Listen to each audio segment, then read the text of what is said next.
Oke, halo, assalamualaikum warahmatullahi wabarakatuh. Selamat siang semuanya. Nah, apa kabar semuanya ini, adik-adik, khususnya pejuang soshum? Kabarnya baik ya, pastinya. Nah, kesempatan kali ini Mbak Wina akan mengajak kalian semua ya untuk membahas tentang tryout Akbar 3 ya yang diadain oleh EduLab. Dan di sini Mbak Wina akan mengajak adik buat pembahasan khususnya ekonomi. Nah, ekonomi. Bagaimana kemarin yang sudah sempat ikut tryout-nya? Ada 15 nomor. Dirasa sulit atau lumayan cukup bisa Mbak dikerjakan? Nah, kalau misalnya dirasa sulit, yuk kita coba bareng-bareng ya untuk pembahasan tryout Akbar 3 khususnya ekonomi ini. Oke, Mbak Lina mulai ya untuk soal pertama.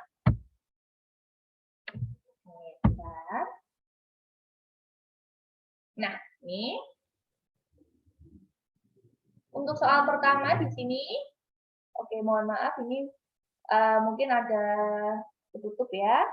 Nah, berikut ini merupakan salah satu ajaran dari ekonomi klasik, kecuali mungkin dari teman-teman ada yang tahu ekonomi klasik biasanya itu dikenal tokohnya siapa? Ekonomi klasik. Kalau misalnya masih belum tahu Mbak, mungkin atau lupa gitu ya.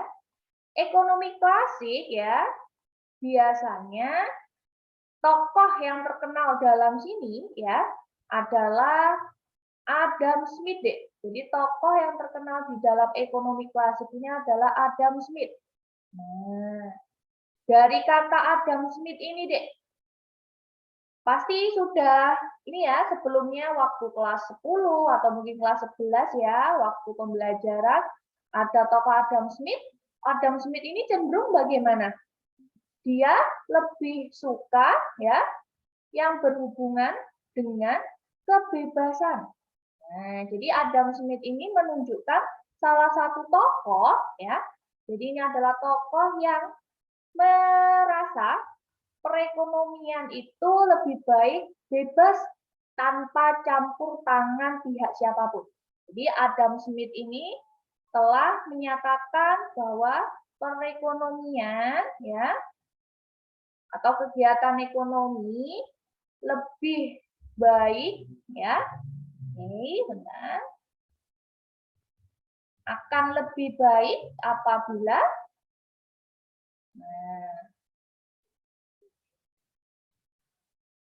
apabila tanpa ada campur tangan siapapun. Nah, jadi ini biasanya identiknya Adam Smith lebih dengan istilah, bisa disebut juga dengan istilah yang menunjukkan kebebasan ya.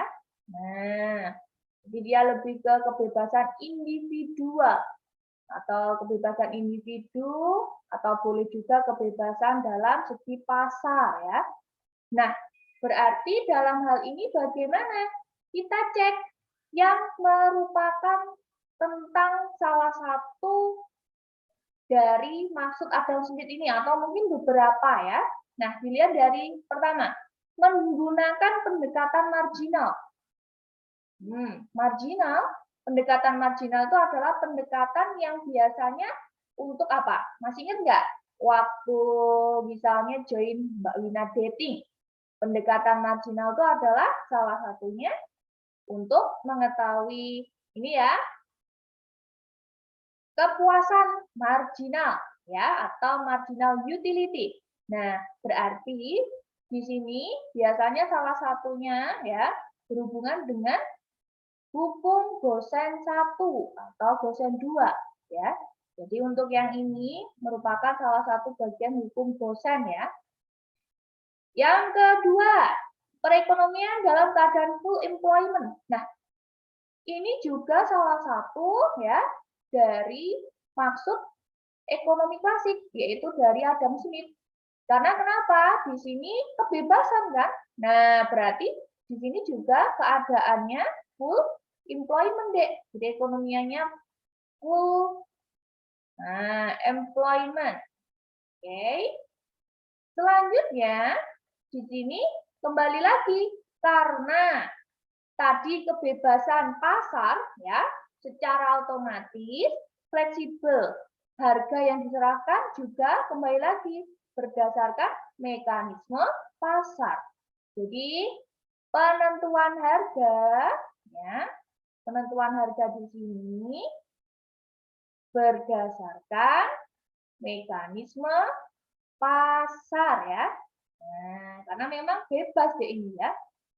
Oke, ini untuk yang ke poin 3, sedangkan uang hanya sebagai alat mempermudah transaksi. Nah, di sini juga salah satu aliran tokoh yang menyebutkan bahwa ya uang ini salah satu alat untuk mempermudah transaksi, juga bisa ya. Nah, jadi ini alat yang mempermudah transaksi juga bagian dari klasik ya. Itu adalah uang. Nah, ini adalah uang. Dan yang terakhir ya, laissez-faire atau laissez-passer ini ya, ini bahasa Prancis itu artinya sama kayak yang dilakukan oleh Adam Smith. Jadi ini adalah biasanya diungkapkan oleh Adam Smith ya. Nah, yaitu ya ini salah satunya. Perekonomian lebih baik apabila tanpa ada campur tangan siapapun. Nah, oke. Berarti karena di sini tadi sudah kita analisis satu-satu ya. Ini masuk bagian, ini masuk, ini masuk, ini masuk. Berarti yang kecuali, karena ini kecuali, berarti jawabannya adalah ya hukum dosen. Nah, jadi jawaban pertama adalah hukum dosen. Kenapa? Karena hukum dosen ya.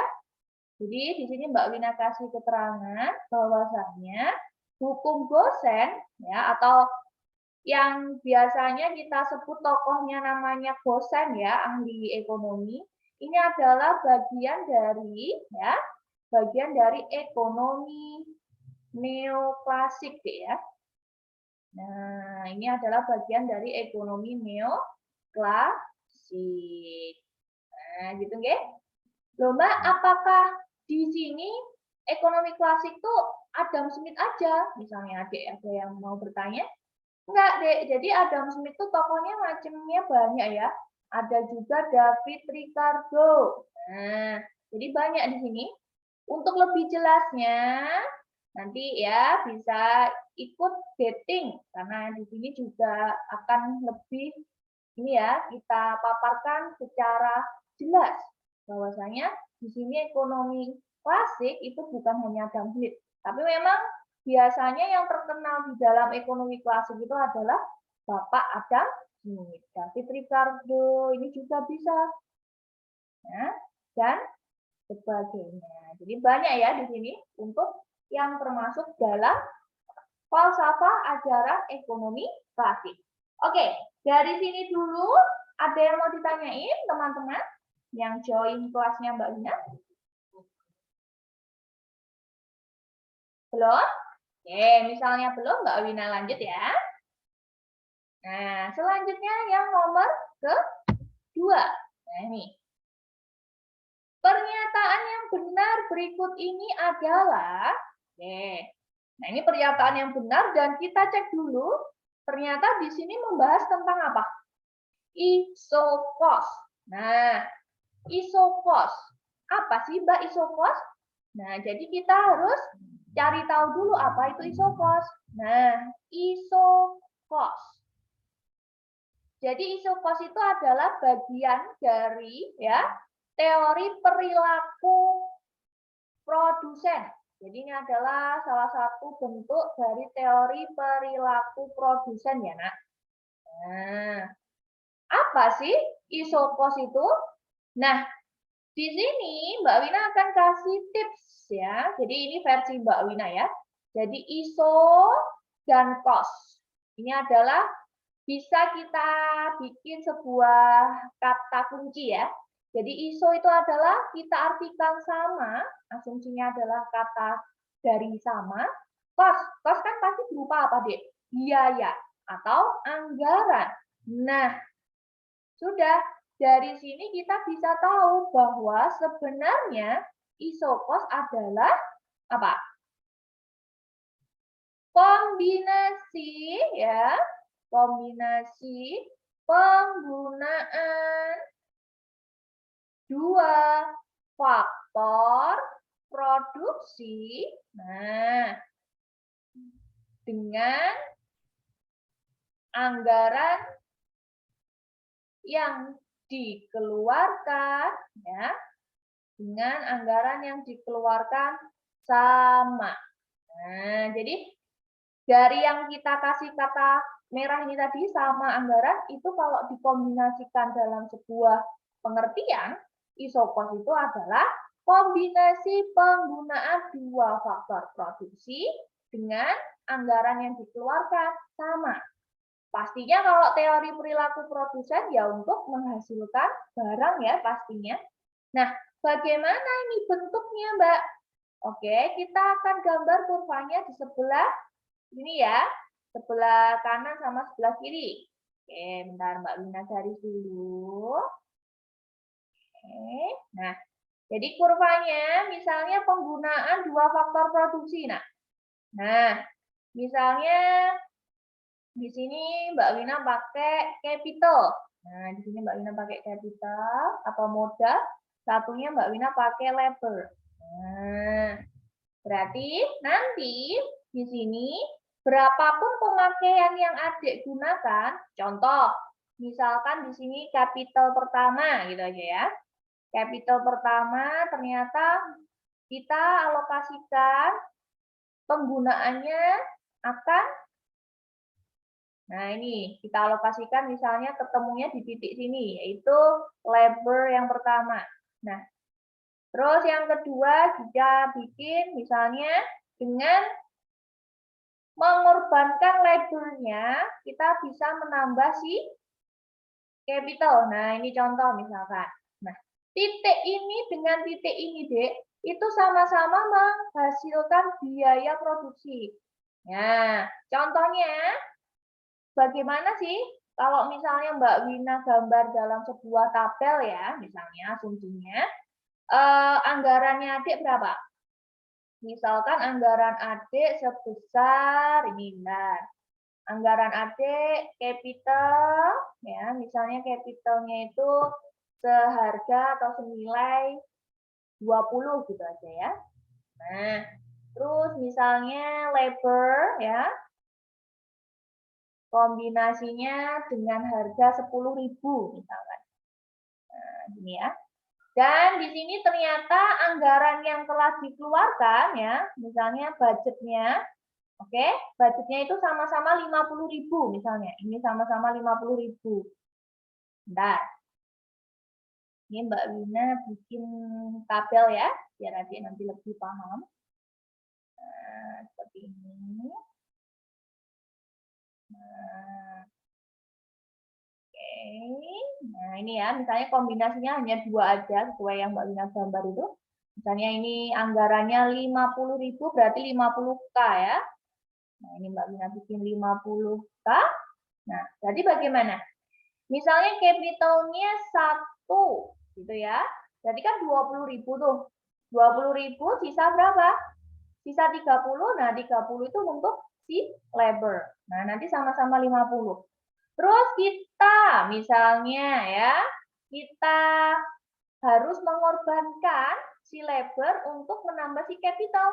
Misalnya capitalnya itu jadi 2, berarti kan 40 tuh. Nah, berarti dia harus mengorbankan labornya menjadi 1. Nah, nanti sama-sama sebesar 50 KD ya, pengeluaran atau anggarannya.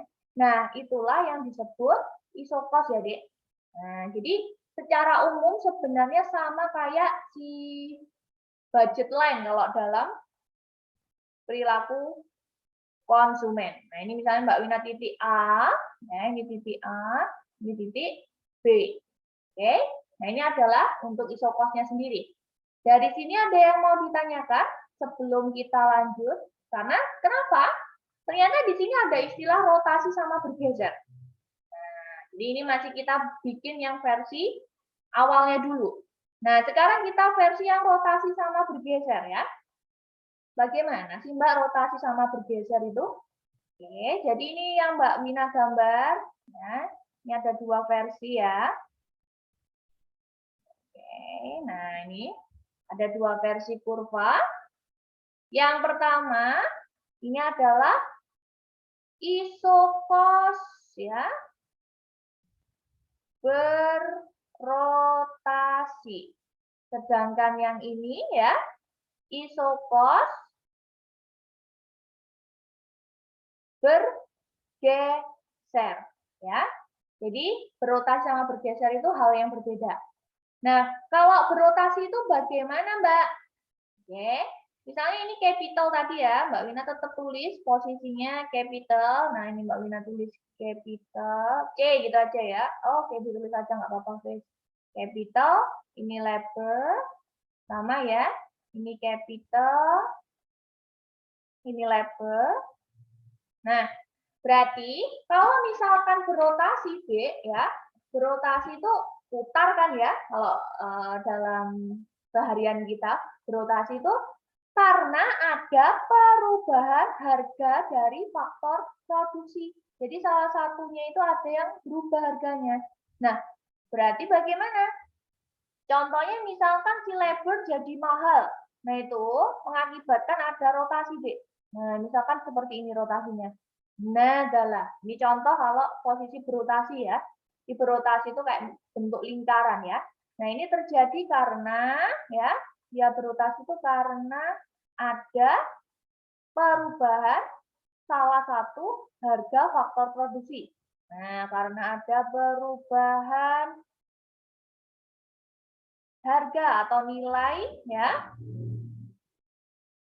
salah satu faktor produksi ya. Nah, ini adalah berotasi. Sedangkan kalau bergeser itu bagaimana, Mbak? Oke, kalau bergeser tuh berarti seperti ini, Nak. Nah, ini bergeser tuh berarti, nah, istilahnya ada geser kanan. Nah, kalau ini kanan ya, kebalik, ini kiri. Sedangkan kalau yang kanan itu seperti ini. Kalau yang kanan itu yang ini. Nah, ini apa Mbak bedanya kalau untuk isokos yang bergeser? Nah, isokos bergeser ini karena adanya perubahan anggaran perusahaan, Dek. Jadi ini berubah karena ada perubahan. Nah, perubahan jumlah anggaran. Anggaran perusahaan. Nah, bisa jadi kalau seperti ini, ya anggarannya, contoh, kalau tadi kita bikin yang atas ini, awalnya 50 tuh anggarannya, 50.000, terus kita, karena lagi krisis misalnya, hanya ada 30.000. Nah, berarti kita harus merubah nih, si capital sama labor-nya bagaimana. Nah, secara otomatis isokos itu akan geser ke kiri. Jadi kalau ke kiri itu menunjukkan anggarannya berkurang ya, Dek. Tapi kalau ke kanan ini menunjukkan anggarannya malah bertambah. Nah, seperti itu ya. Itu adalah istilah berotasi sama bergeser. Nah, dari sini kita bisa ambil kesimpulan. Kira-kira yang mana? Kita cek dari yang poin A. Kurva isokos akan berotasi jika ada kemampuan anggaran perusahaan yang berubah. Nah, berotasi tadi karena harusnya perubahan harga ya. Nah, berarti ini kurang tepat ya. Jadi ini jangan dipilih. Oke. Yang kedua, bergeser karena harga salah satu faktor produksi berubah. Nah, tadi karena anggaran perusahaan ya. Berarti ini juga kurang tepat. Yang ketiga, isokos berotasi karena ada dua macam faktor produksi harganya yang berubah. Nah, jadi berotasinya hanya salah satu ya, Dek. Nah, jadi ini ada perubahan satu. Nah, Mbak Wina tulis saja biar nggak bingung nanti. Satu harga faktor produksi atau salah satu ya. Nah, berarti ini juga kurang D, yang D ya, isokos bergeser ya. Bentar, Mbak Lina lihat kursornya ini gimana. Oh ini. Nah, bergeser karena adanya kemampuan anggaran perusahaan dan dia bergesernya sejajar. Nah, berarti ini ya ada perubahan anggaran perusahaan. Berarti ya langsung aja karena yang paling tepat ya yang D. Kalau yang E kita coba berotasi jika ada perubahan. Nah, anggaran kemampuan tadi ya itu miliknya bergeser. Nah, berarti jawaban di nomor 2 adalah do. Gitu ya. Oke, dari sini dulu ada yang mau ditanyain teman-teman sebelum Mbak Wina lanjut untuk nomor 3.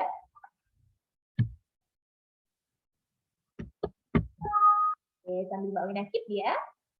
Nah, misalnya belum, yuk kita lanjut yang nomor 3 ya. Nah ini, kesediaan konsumen untuk mengorbankan konsumsi suatu jenis barang demi menambah konsumsi jenis barang yang lain dalam rangka menjaga tingkat kepuasan yang sama pada kurva indifferent disebut. Oke. Nah, sebelumnya kita akan bahas dulu kurva indifferent. Apa sih kurva indifferent?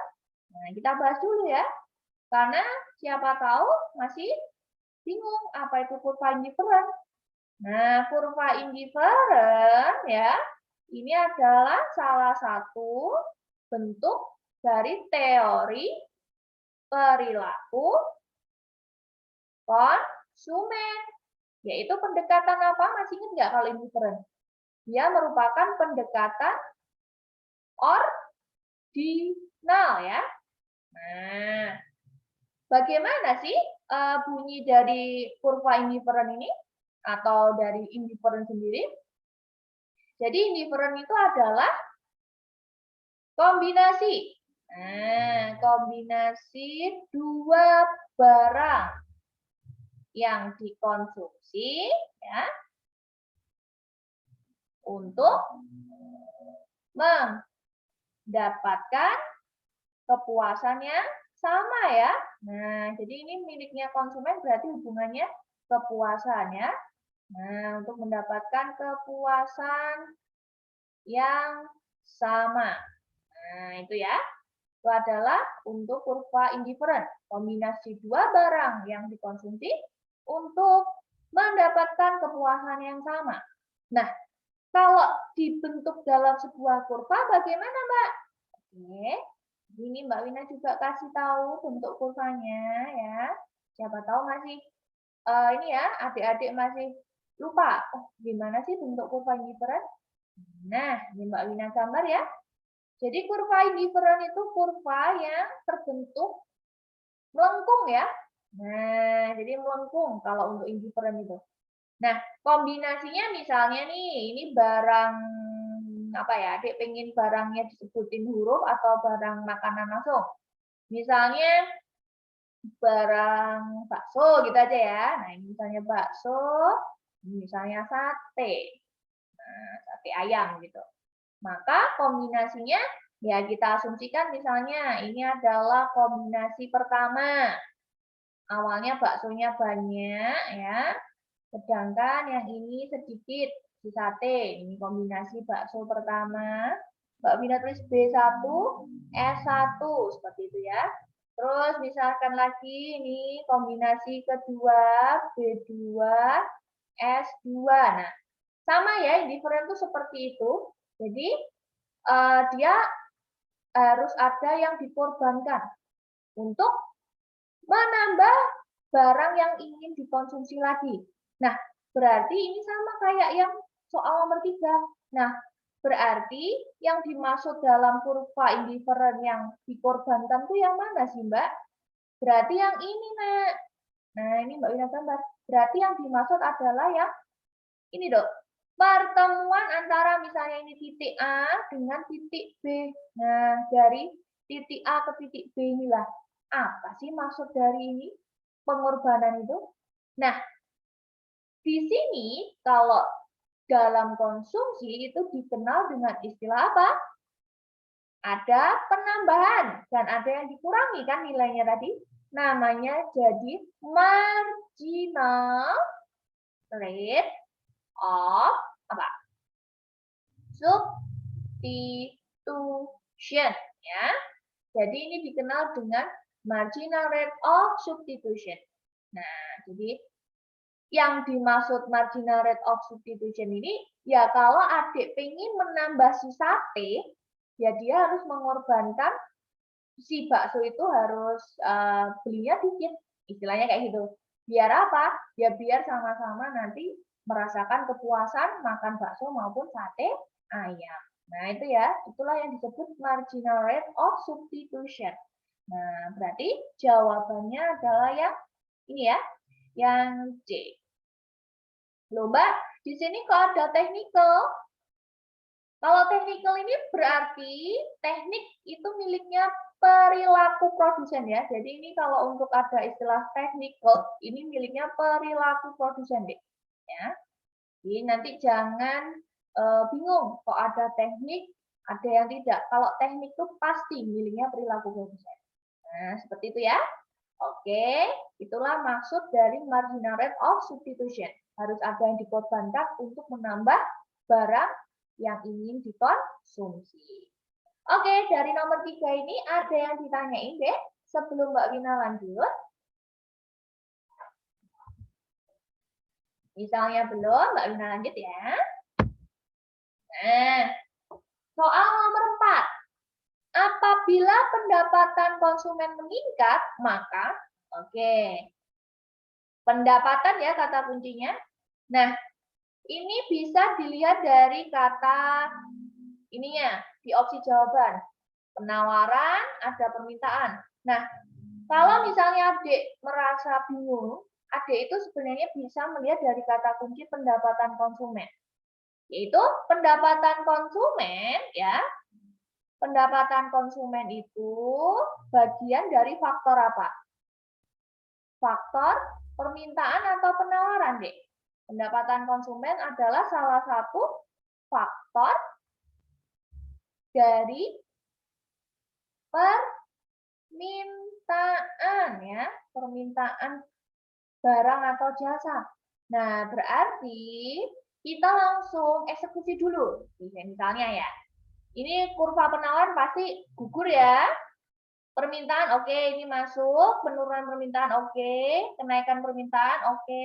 Nah, tidak terjadi perubahan. Nah, sepertinya permintaannya ini benar, cuma kok tidak terjadi itu sepertinya masih mustahil ya. Loh, Mbak, kenapa? Logikanya, Dek, kalau adik dapat uang saku yang nambah. Jadi misalnya awalnya 50.000, sehari jadi 100.000. Pasti akan merasa, wah, ini uang sakuku nambah nih, aku akan beli barang semakin banyak atau nanti aku jajannya lebih banyak Nah, kayak gitu. Berarti secara otomatis pasti ada perubahan. Nah, di sini perubahan barang yang dilakukan ternyata ada macamnya. Barang normal jadi naik, atau barang normal jadi turun, ataupun malah barang inferiornya naik. Nah, apa itu barang normal sama inferior? Berarti kita harus cek dulu. Kalau inferior itu berarti identiknya adalah barang-barang apa, Dek? Barang-barang bekas ya. Jadi inferior itu adalah identiknya barang-barang bekas. Nah, ini adalah barang bekas. Ya. Oke. Sedangkan barang normal itu ya barang kebutuhan kita sehari-hari. Biasanya itu barang normal bisa kita asumsikan kebutuhan pokok ya.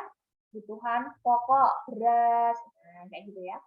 Nah, maka di sini kalau misalnya adik masih bingung, ya, adik bisa menggunakan istilah dari elastisitas pendapatan boleh, atau dari segi kurva angle juga boleh. Apa sih kurva angle? Jadi di dalam sini ya, adik bisa menganalisis dengan kurva angle atau dari segi elastisitas pendapatan juga boleh, yaitu apabila pendapatannya naik ya, maka barang yang akan dibeli semakin banyak itu akan menunjukkan elastisitas pendapatan yang positif. Nah, jadi Di sini adik bisa melihat dari kata kunci misalnya dari elastisitas ya, pendapatan. Adik bisa dikategorikan nanti elastisitas yang dia lebih dari 1 ya. Ada juga yang elastisitas itu di antara 0 sampai 1 ya. Dan elastisitasnya itu kurang dari 0. Nah, ini biasanya semuanya sama-sama diartikan, ini juga disebut positif, ini juga positif, namun kalau yang ini negatif. Apa sih Mbak elastisitas pendapatan? Jadi elastisitas pendapatan itu tingkat kepekaan atau tingkat sensitivitas pendapatan yang dimiliki ya terhadap barang yang akan dibeli atau yang diminta. Nah, berarti ini kita lihat dari tingkat kepekaan. Nah, kepekaan perubahan pendapatan terhadap perubahan dari barang yang ingin dibeli. Nah, ini ya.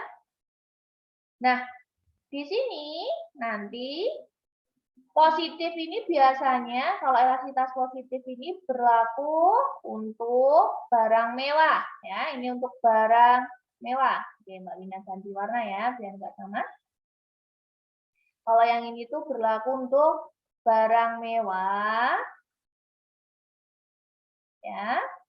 Kalau yang di sini itu berlaku untuk ya tadi barang kebutuhan pokok atau barang kebutuhan pokok tadi adalah barang normal ya. Sedangkan yang ini adalah barang inferior. Nah, maka di sini Dek, kepekaan perubahan pendapatan terhadap perubahan barang yang akan dibeli atau boleh dibalik sebenarnya. Kepekaan perubahan barang yang akan dibeli terhadap pendapatan boleh. Jadi adik mau yang bagaimana terserah. Kalau Mbak Wina sih ganti aja ya biar nggak keliru ya. Jadi ini lebih ke perubahan barang yang akan dibeli ya. Jadi biar enak. Perubahan barang yang akan dibeli ya terhadap perubahan pendapatan. Nah, jadi biar nggak bingung, karena memang kalau dirasa efeknya itu lebih ke barang yang akan dibeli gitu ya. Makanya Mbak Wina taruh di depan. Nah, berarti di sini yang paling mendekati tepat pasti kalau negatif nggak mungkin ya. Kalau misalnya pendapatanmu naik, pasti kan kamu ya ingin mendapatkan barang yang lebih baik. Kenapa harus beli barang bekas?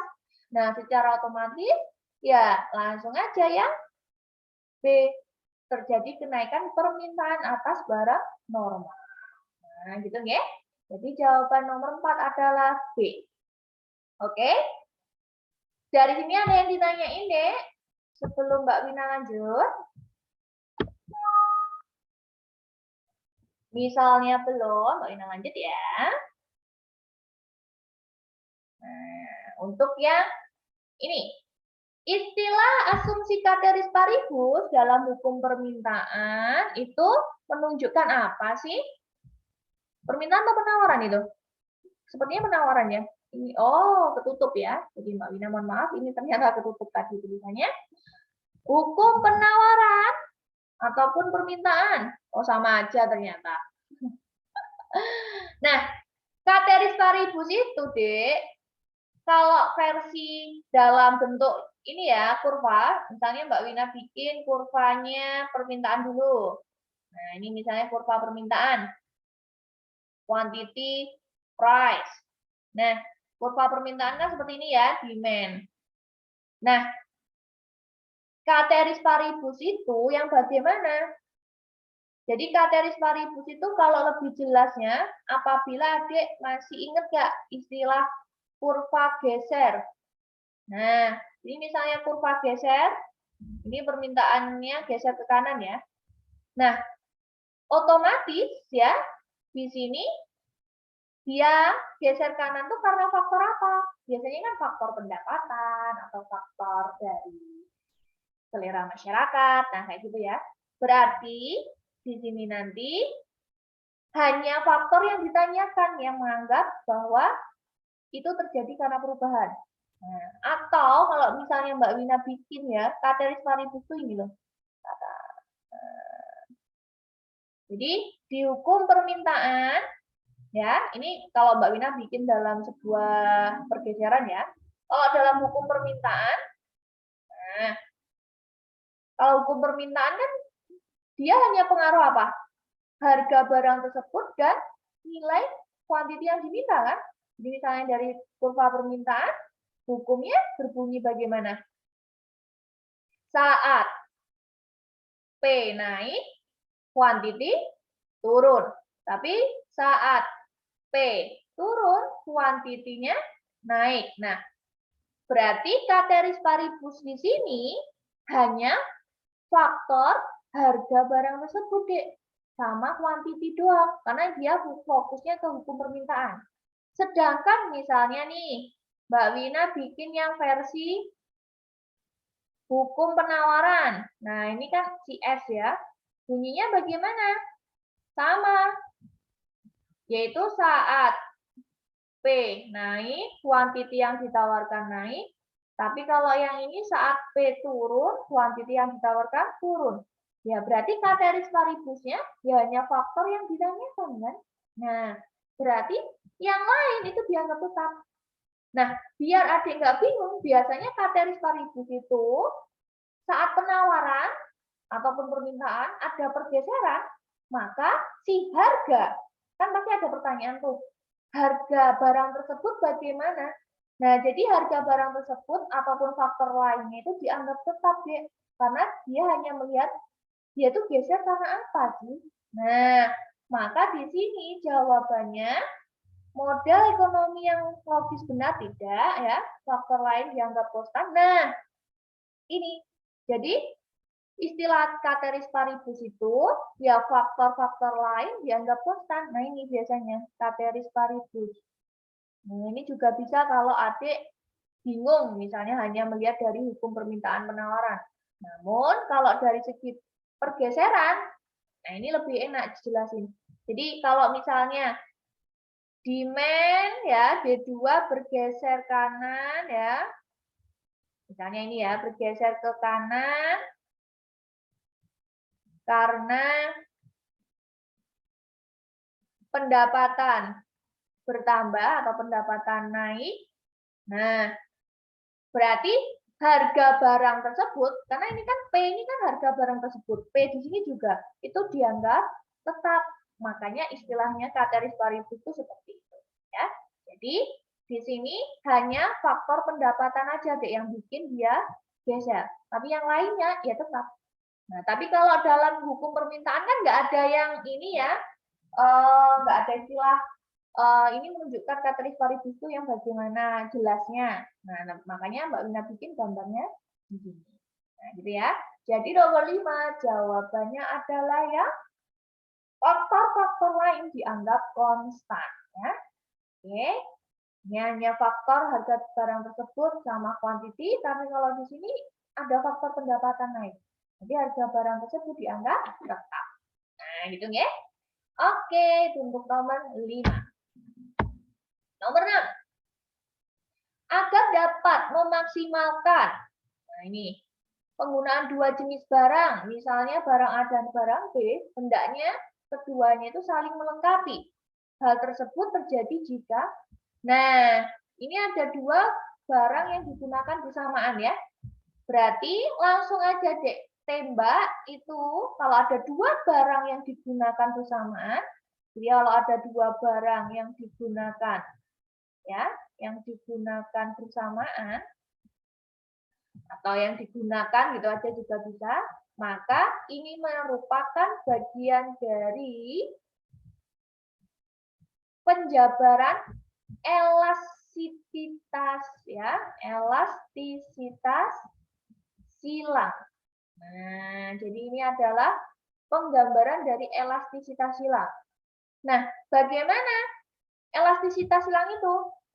Elastisitas silang nanti terbagi menjadi dua macam. Yang paling utama ya.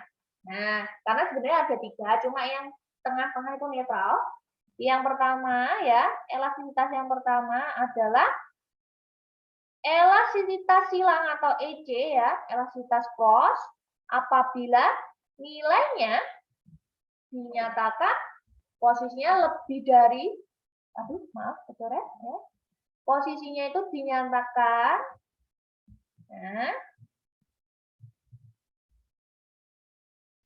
lebih dari 0. Nah, ada. Jadi kalau nanti ada perhitungannya, elastisitas silang kok lebih dari 0 itu dinyatakan sebagai elastisitas silang positif. Nah, ini Mbak Wina tulis. Ini dinyatakan sebagai elastisitas silang. Ya, silang positif. Sedangkan kalau yang kedua, ya, yang kedua itu sebenarnya netral ya. Cuma memang jarang muncul, makanya Mbak Wina langsung ajar, ini kebalikannya. Kalau elastisitas cross-nya itu kurang dari 0, itu biasanya dianggap sebagai elastisitas silang ya, negatif. Nah, terus ini bagaimana Mbak? Kita tahu positif negatifnya itu barang apa? Nah, kembali lagi deh. Kalau misalnya di situ tadi disebut komplementer, bahasa lainnya dulu. Komplementer ini kan dianggap sebagai apa? Melengkapi, dah. Nah, atau sebagai pelengkap. Nah, berarti kalau melengkapi itu anggap aja nilainya positif. Berarti kalau nanti kita silang, jadi ini bahasa versi Mbak Wina ya, Dek. Kalau kita sudah masukkan dalam teorinya silang, berarti kebalikannya, Dek. Jadi ini kita silang, anggap aja kebalikannya, ya. Berarti jadi apa? Dia menjadi hal yang saling negatif. Ya sudah, berarti di sini elastisitas silang yang termasuk barang komplementer itu adalah elastisitas silang negatif, ya. Jadi disinilah elastisitas silang negatif itu berlaku untuk barang komplementer. Nah, sedangkan kalau yang positif berarti sebelumnya dia adalah negatif. Berarti kalau negatif itu kita anggap sebagai barang yang menggantikan. Nah, berarti di sini kalau elastisitas silangnya positif hasilnya itu berlaku untuk barang substitusi, ya. Berarti di sini jawabannya langsung aja negatif, ya. Nah, jadi soal nomor 6 adalah elastisitas silang bersifat negatif, ya, karena dia adalah komplementer. Sedangkan kalau yang misalnya pengganti, ya, kalau pengganti itu dinyatakan awalnya itu menggantikan, berarti awalnya negatif, dibalik jadi positif. Nah, berarti ya dia nanti barang substitusi. Nah, gitu ya. Oke, untuk nomor 6, ada yang tanyain sebelum Mbak Wina lanjut? Jadi kalau di UTBK, untuk elastisitas silang itu tidak ngitung ya, tapi dari konsep juga bisa. Nah, contohnya kayak itu tadi soalnya. Oke, nah kalau belum, nomor 7 Mbak Wina lanjut ya. Nah, terjadi di pasar monopolistik, tapi tidak terjadi pada pasar monopoli. Nah, bagaimana? Oke, kita analisis menjadi ini ya. Misalnya, di sini perbedaannya, berarti ini kita tulis monopolistik, sedangkan kalau yang ini monopoli. Nah, ini dua hal yang berbeda ya, Dek. Yang satu listik, yang satu poli doang ya. Nah, kita coba ya analisis berdasarkan perbedaannya. Bentar. Mbak Wina bikin sebuah garis ya.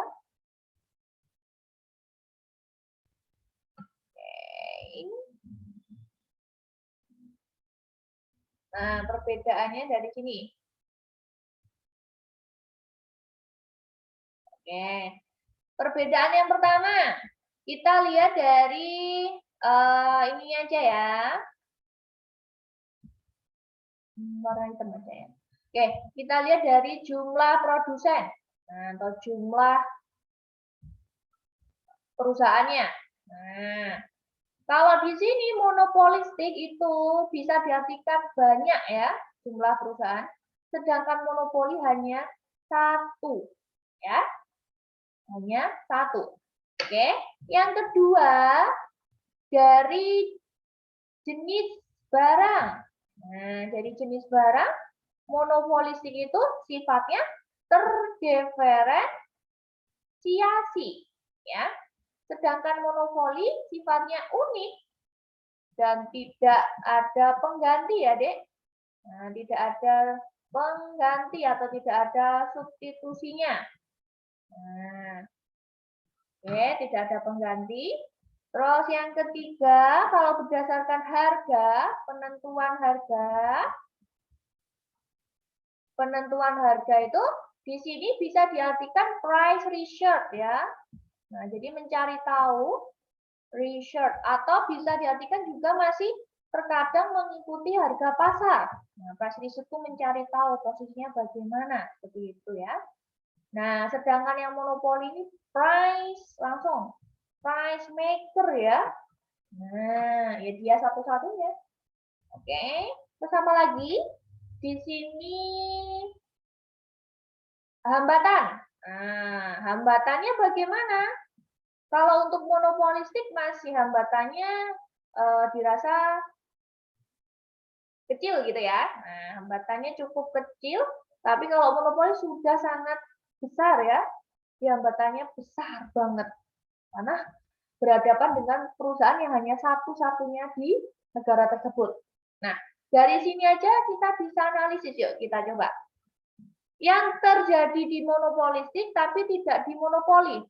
Harga ditentukan oleh pasar. Nah, kalau di monopoli, tadi price maker kan? Ya sudah, berarti ini bisa jadi ya, ini bisa jadi, oke. Yang kedua, ditentukan oleh pengusaha harganya. Enggak ya, tadi kan price research ya, jadi bisa berubah-ubah, bisa harga pasar maupun harga yang mencari-cari. Jadi dia nggak menentukan langsung. Berarti ini tidak terjadi hambatan besar. Nah, kalau monopolistik tadi hambatannya masih kecil ya. Jumlah perdagangannya satu, juga enggak. Homogen? Enggak, tadi terdiferensiasi. Ya sudah, berarti yang terjadi di monopolistik tetapi tidak di monopoli adalah yang A. Ya. Oke, ternyata benar ya. Kita adalah untuk soal nomor 7. Oke, dari nomor 7 ada yang ditanyain? Sebelum Mbak Wina lanjut? Belum?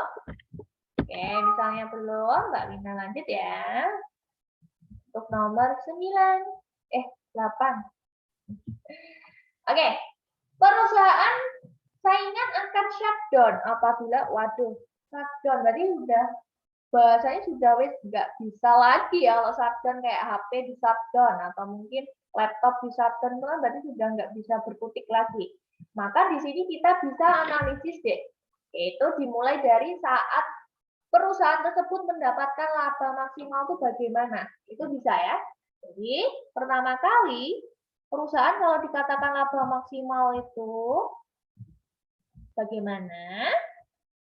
Terus mendapatkan laba super normal itu juga bagaimana? Karena beda ya. Terus mendapatkan laba normal ya. Terus apa lagi? Jadi macamnya banyak, ada 5 kalau untuk yang laba. Tapi kalau laba maksimal memang ini ya kondisinya beda sendiri ya. Laba normal, terus rugi minimum ya.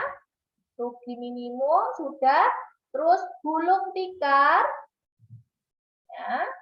Dan yang terakhir ya ini shutdown. Nah, ini bagaimana Mbak kondisinya?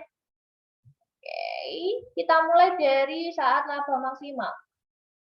Ini Mbak Wina bikin titik 2 ya. Nah, perusahaan kalau dikatakan kalau laba maksimal itu sama kayak teori produksi ya, terjadi saat MR itu sama dengan MC ya, itu adalah laba maksimal. Kalau laba supernormal, dia dikatakan laba yang banyak banget, inilah banyak banget ya labanya. Itu saat harga yang telah ditetapkan ya lebih besar dari biaya rata-rata atau average cost-nya itu ternyata lebih rendah daripada si harga. Nah, itu ya. Sedangkan laba normal bagaimana, Mbak? Kalau laba normal berarti tengah-tengah, Nak. Nah, berarti bagaimana? Sama dengan average cost, ya. Laba normal tuh bahasanya kayak ini ya. Ya, laba yang standar gitu loh. Jadi nggak laba banget. Bahasanya nggak laba yang banyak gitu ya. Rugi minimum berarti rugi yang sedikit. Nah, ruginya maaf, pencet ya, rugi sedikit. Tapi nggak bikin dia langsung kehilangan semuanya itu enggak. Jadi dia hanya menetapkan harga di bawah average cost ya. Terus ada lagi kalau gulung tikar tuh hampir bangkrut ya, tapi dia masih mencoba untuk bertahan. Nah, itu bagaimana? Dia sama dengan biaya variabelnya, rata-rata biaya variabel. Tapi kalau shutdown, wah ini berarti harga yang ditetapkan itu sudah di bawah biaya rata-rata variabel. Nah ini ya, ini untuk kalau kondisi berhubungan dengan biaya variabel maupun biaya dari average cost atau rata-rata. Nah ini juga bisa kalau dibikin dari sebuah total cost ya, atau total revenue, ini bisa didapat dari sini deh. Kalau misalnya laba supernormal itu bisa dilihat juga dari total revenue yang didapat lebih besar daripada total cost. Nah, ini juga bisa. Terus kalau yang laba normal ya TR sama dengan TC. Tapi kalau yang rugi minimum ya TR kurang dari TC.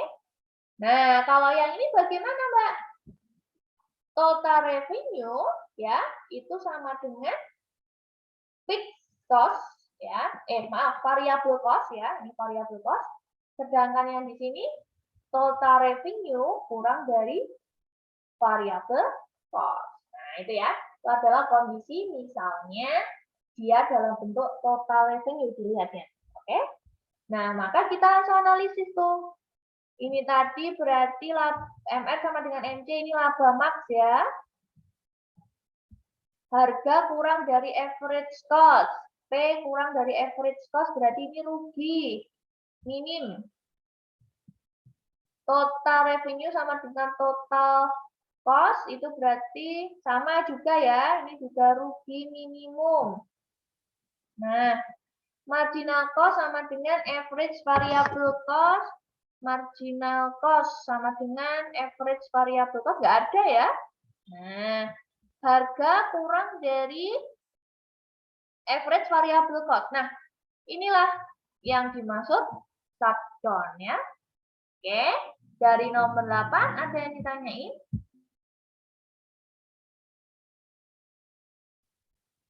Kalau iya, kita lanjut ya. Kalau nggak ada yang ditanyain, kita lanjut.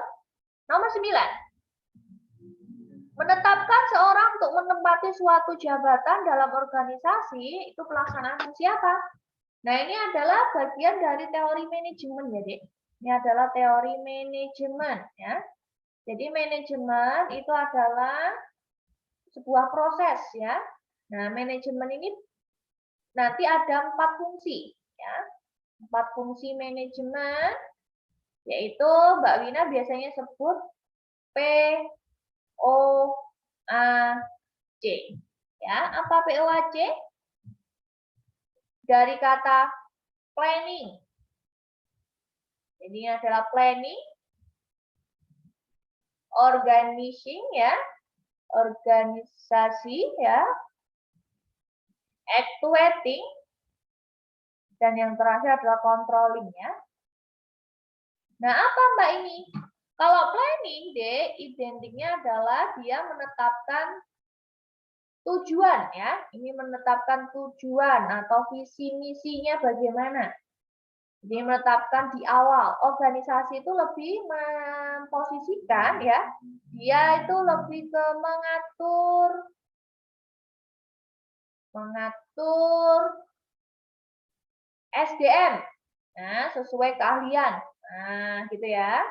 Jadi bisa diartikan secara singkat, mengatur SDM sesuai keahlian. Actuating, menggerakkan ya.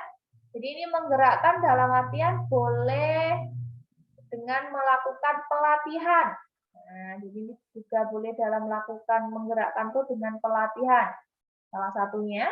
Dan kalau controlling, ini berarti pengawasan. Pengawasan apakah dalam proses yang dilakukan itu sesuai dengan tujuan awal enggak? Atau tujuan utama kita enggak? Nah, itu adalah fungsi manajemen ya. Dimanapun ada ini, di manajemen keluarga, atau mungkin manajemen diri adik sendiri juga bisa.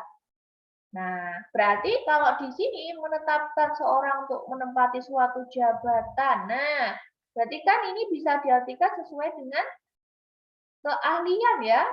Nah, langsung aja, itu miliknya organisasi. Nah, gitu ya, untuk nomor 9. Ada yang tanyain sebelum Mbak Wina lanjut? Duh, mohon maaf. Kok langsung nomor ini? Oh, ini pencet. Oke. Nah, kalau belum lanjut nomor 10 ya. Aktivitas berikut ini ya yang tidak masuk dalam perhitungan PDB. Berarti bagaimana? Masih ingat nggak PDB itu apa? Produk domestik bruto. Jadi ini adalah istilah produk atau kalau versi bahasa Indonesia itu langsung ya produk domestik bruto. Ini adalah produk domestik bruto. Atau kalau versi bahasa Inggrisnya itu jadi apa? Gross domestic product ya. Nah, jadi boleh deh adik mau versi yang atas atau bawah. Kalau yang atas itu disingkatnya GDP. Apa sih GDP itu? Jadi GDP adalah nilai ya. Nilai total barang atau jasa ya yang diproduksi dari dalam negara tersebut. Nah, boleh nilai total barang atau jasa yang diproduksi dalam negara tersebut, negara ya, negara. Nah, atau juga boleh dari total. Nah, jadi bisa dua versi. Dari nilai balas jasa ya yang berlangsung di negara tersebut juga boleh, dan juga bisa dari nilai pengeluaran yang berlangsung sama ya di dalam negara tersebut. Nah, makanya nanti di sini ada 3 pendekatan ya, pendekatan produksi, konsumsi, sama pendapatan. Nah, kalau di sini bisa kita cek. Nah, ini Mbak Wina tulis, kalau yang versi ini adalah berdasarkan pendekatan produksi, ya, kalau yang ini berdasarkan pendapatan, ya, kalau yang bawah ini berdasarkan pengeluaran atau konsumsi boleh. Nah, kita cek. Sebuah perusahaan menerbitkan saham baru untuk mendirikan pabrik. Nah, ini adalah bentuk dari investasi ya. Nah, berarti ini masuk ke bagian pengeluaran ya. Sedangkan kalau yang ayah membeli buah sebuah mobil baru. Nah, ini berarti bagian dari konsumsi. Nah, konsumsi itu masuk ke mana, Mbak? Konsumsi itu masuk ke pengeluaran. Oke, benar. Ini masuk konsumsi, berarti bagian dari pengeluaran. Pemerintah melakukan transfer payment. Nah, transfer payment itu apa sih? Transfer payment ini merupakan sebuah contohnya ya. Ini contohnya adalah tunjangan. Nah, tunjangan sosial penganggur ya, pengangguran. Terus tunjangan pensiun juga bisa, Dek ya.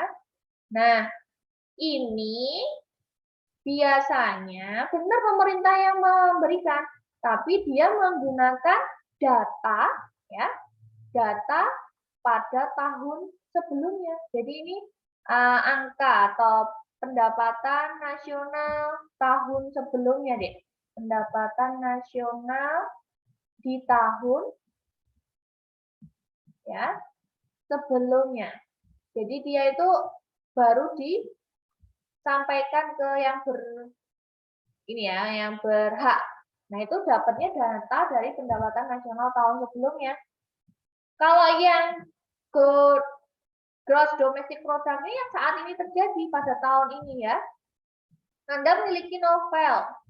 Nah, ini berarti sama ya, kayak itu tadi konsumsi, karena dia masuk ke pengeluaran ya. Dan yang terakhir, pramuniaga yang bekerja di swalayan. Oke. Kalau bekerja di swalayan itu berarti dia bagian dari gaji. Nah, gaji ini nanti akan mendapat dari segi pendapatan. Nah, gitu ya. Ini adalah untuk yang versi kalau kita masukkan dari 3 pendekatan ini. Kalau rumusnya itu ini, Dek, kalau misalnya pengen tahu. Ini didapat dari Y sama dengan W tambah R tambah I tambah P. Wage, rent, interest, profit. Tapi kalau yang pengeluaran itu konsumsi tambah investasi tambah government tambah X min M. Nah, ini adalah kalau versi rumus yang terakhir. Nah, karena yang tidak dimasukkan dalam perhitungan itu hanya yang ini, Dek. Loh, kenapa? Ya karena ini. Dia itu mendapatkannya hanya di tahun sebelumnya, Dek, bukan saat ini terjadi. Nah, jadi kan untuk A, B, D ini kan saat ini terjadi loh. Nah, itu masuk ke perhitungan GDP. Oke, itu untuk nomor 10. Ada yang nanyain? Sebelum Mbak Wina lanjut, kurang 5 nomor lagi ya. Masih semangat ya teman-teman. Oke, nah ini nomor 11 cukup sederhana deh. Yaitu dengan memasukkan, kalau untuk fungsi konsumsi, itu kan sebesar ini ya. Jadi fungsi konsumsi itu C sama dengan A plus B. B itu bisa diartikan juga ya dengan istilah MPC. Nah, boleh. Jadi, apa MPC? Marginal propensity to consume. Nilai ya marginal dari konsumsi yang didapat gitu ya. Nah, itu adalah nilai MPC. Berarti kamu tinggal masukin di sini angkanya. Ya sudah ketemu ya di soalnya itu. 100 plus 0,8 Y. Nah, yang ditanyakan adalah bagaimana bentuk fungsi tabungan. Kalau bentuk tabungan, nak, ya itu kebalikannya kok, Dek. Jadi ini adalah kebalikannya. Bentuk tabungan itu saving. Min A plus 1 min B Y. Atau min A plus 1 min MPC. Nah, berarti tinggal kita masukin aja angkanya, Dek. Yaitu min 100 ya, tinggal ditambah aja minus plus 1 min 0,8 Y. Nah, ketemu berapa? Min 100 plus 0,2 Y. Nah, jawabannya mana?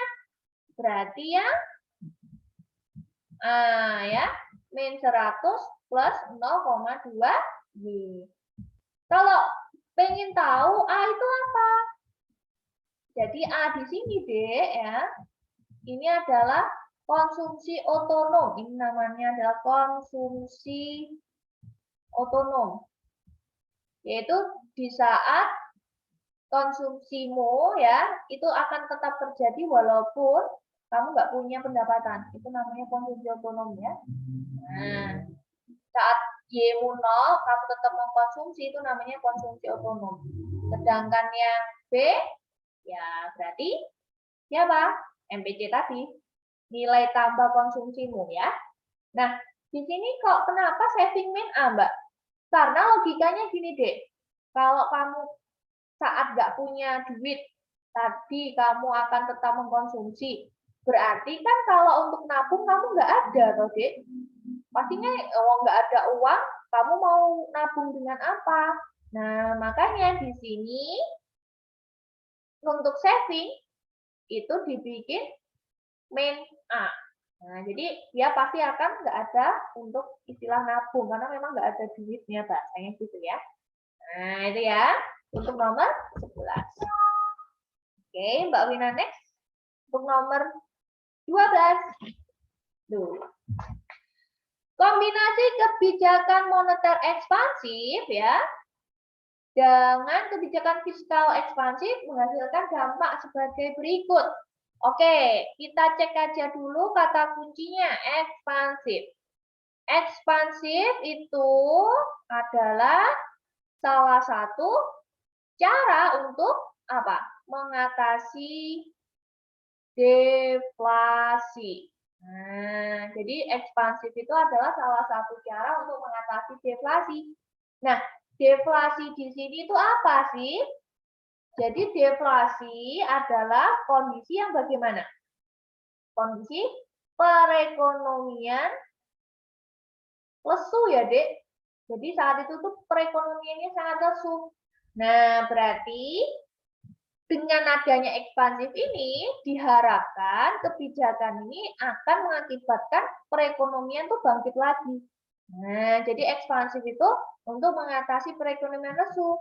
Nah, efeknya ya ini akibat dari ekspansif ya. Akibat dari kebijakan ekspansif akan membangkitkan pastinya ya, akan membangkitkan perekonomian biar nggak lesu lagi. Nah, bagaimana caranya? Caranya kalau moneter ekspansif ya, itu dia salah satunya dengan cara kalau moneter ekspansif itu suku bunga diturunkan. Nah, jadi kalau dari segi moneter ekspansif ini bisa dilihat dari suku bunga turun. Nah, ini Mbak Wina tulis di sini ya. Suku bunga turun. Oke. Cash ratio juga turun, cadangan kas ya. Terus ada lagi dari segi pemberian kredit. Nah, pemberian kredit diperlonggar. Nah, pemberian kredit dilonggarkan. Nah, sedangkan kalau yang selanjutnya kredit dipermudah.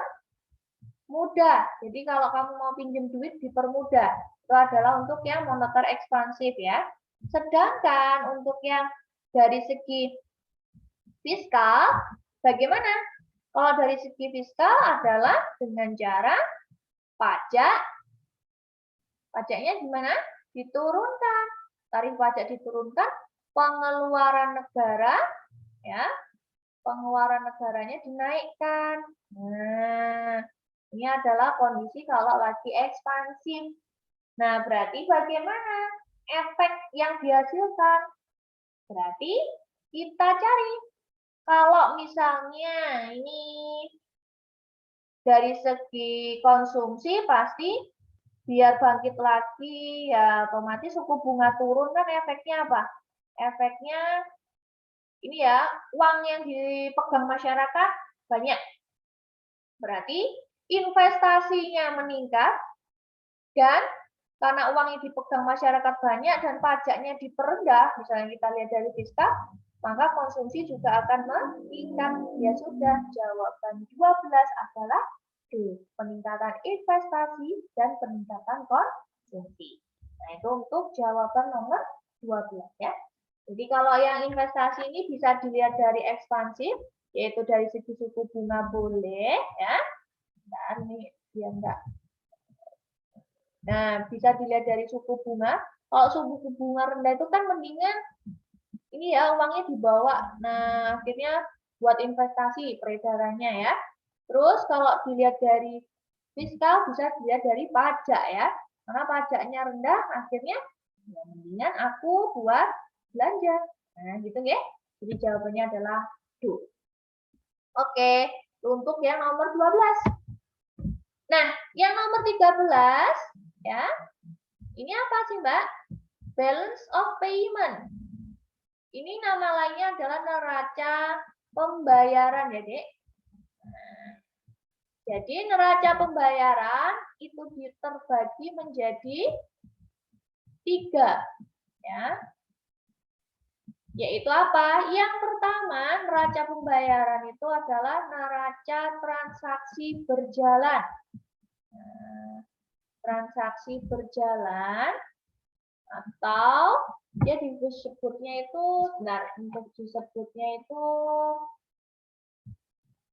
current ya, atau versi. Nah, ini current ya, current account. Nah, terus di sini nanti akan ada siapa? Neraca transaksi berjalan itu nanti ada 2 versi, Dek.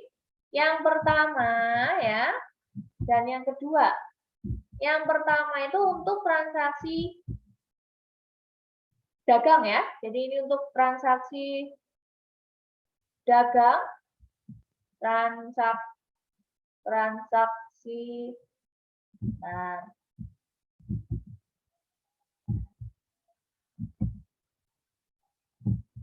nah ini transaksi dagang atau biasanya disebut invisible ya. Kok invisible sih? Kalau yang dagang itu kan nyata ya, berarti visible. Nah, visible. Sedangkan kalau yang satunya itu yang jasa. Yaitu kalau jasa itu kan tidak terlihat ya. Nah, jasa transaksinya berarti itu yang invisible ya. Untuk yang transaksi berjalan. Jadi ini barang dagang ya kamu ekspor impor ini otomatis ya. Kalau untuk transaksi barang ini atau jasa ya. Nah, selanjutnya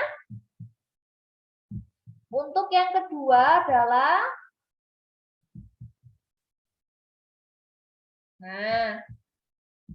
yang kedua adalah versinya neraca modal deh. Nah, di sini adalah neraca modal, neraca transaksi modal. Apa ini, Mbak? Bahasanya itu dari segi apa? Capital ya. Kalau di sini dari segi capital account. Nah, di sini dia lebih ke bahasnya apa? Menerima pinjaman atau mungkin menanam modal juga bisa. Jadi ini transaksinya lebih ke menanam atau pinjam modal ya. Nah, ini Mbak Wina langsung warna hitam ya. Ini menanam modal atau mau investasi ya. Dan peminjaman juga boleh. Pokoknya yang hubungannya dengan modal ya. Dan yang terakhir ya, itu adalah transaksi dari segi moneter. Nah, jadi yang ketiga itu dari moneter. Apa Mbak moneter itu? Nah, bentar. Konsepnya capek. Nah, kalau yang moneter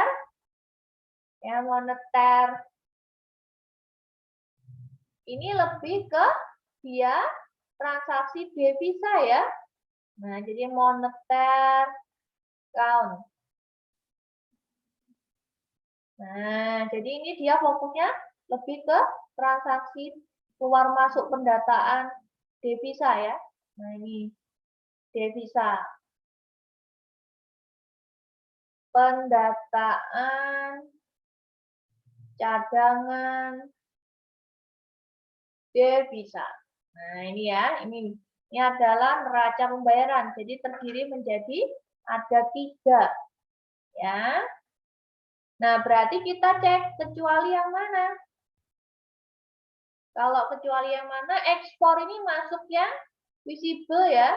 Jadi ini masuk yang bagian nomor 1. Transfer uang ini bisa juga nomor 1 ya. Cicilan tuh berarti bisa jadi ini ya, 2 atau 1 juga bisa, tapi kita cenderung ke 2 aja karena modal ya. Utang kan berupa modal. SBI itu sertifikat Bank Indonesia. Nah, ini ya nggak usah, karena nggak ada transaksi dengan luar negeri. Ya, berarti yang ini, Dek. Kalau yang impor pasti nomor 1. Nah, gitu ya. Jadi nomor 13 itu ya. Tuh. Nah, 2 nomor terakhir, Dek. Nah, kalau nggak salah 2 nomor terakhirnya akuntansi. Ya.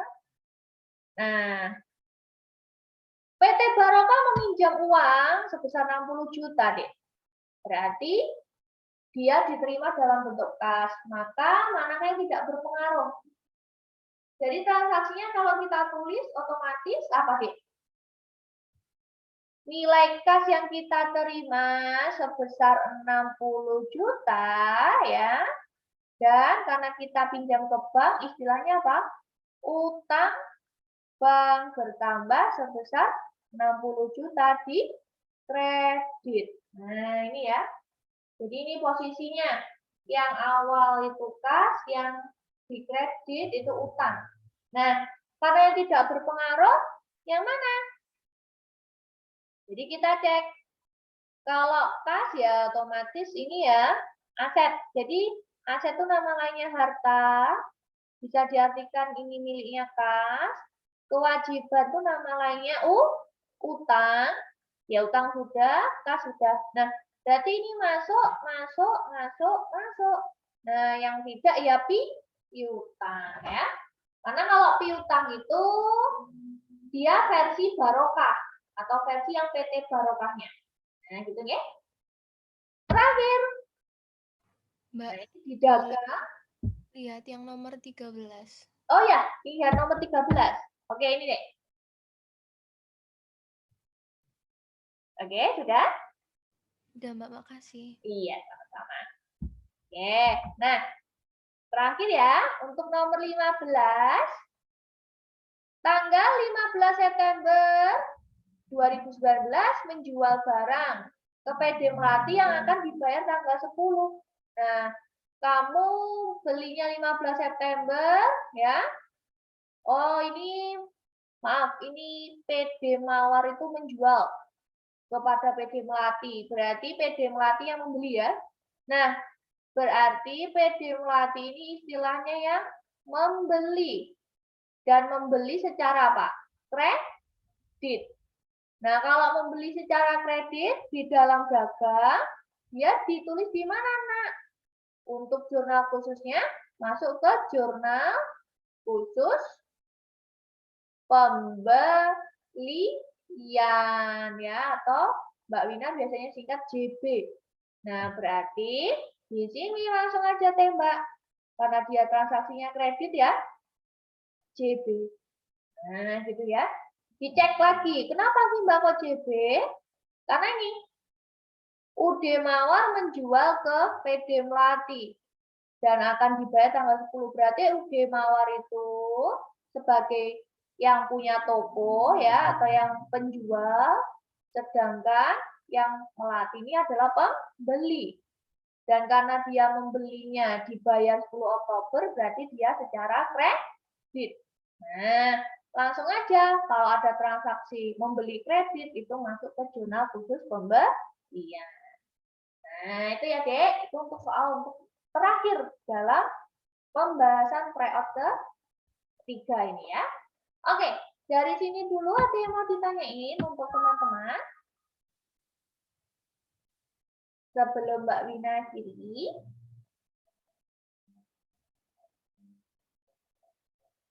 Belum? Oke, misalnya belum, Mbak Wina minta izin untuk mengakhiri. Terima kasih atas partisipasinya teman-teman sudah join dalam pembahasan tryout akbar yang ketiga ini ya. Semoga bermanfaat buat teman-teman semua dan kedepannya adik-adik bisa mengerjakan tryout maupun ujian UTBK-nya dengan baik ya nanti dan mendapatkan nilai yang sempurna. Adik juga bisa lolos sesuai dengan jurusan maupun perguruan tinggi yang dipilih. Amin. Yuk kita berdoa. Berdoa dipersilakan.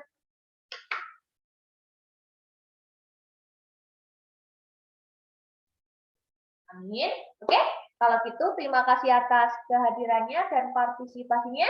Tetap semangat ya dan tetap jaga kesehatan. Sampai ketemu lagi di pembahasan tryout akbar berikutnya. Mbak Lina akhiri akhirul kalam. Wassalamualaikum warahmatullahi wabarakatuh. Bye-bye. Waalaikumsalam, makasih Mbak. Sama-sama.